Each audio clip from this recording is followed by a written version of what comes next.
শিক্ষামন্ত্রী আ.ন.ম এহসানুল হক মিলন বলেছেন, শিক্ষকতার বাইরে অন্য পেশা নিলে অনুমতি নিতে হবে, কারো থাকলে সে বিষয়ে তদন্ত হবে।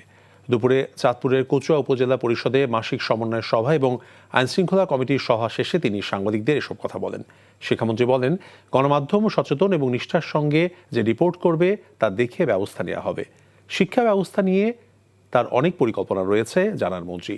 এ সময় শিক্ষামন্ত্রীর সঙ্গে দলীয় নেতাকর্মী সহ উপজেলা প্রশাসনের কর্মকর্তারা উপস্থিত ছিলেন।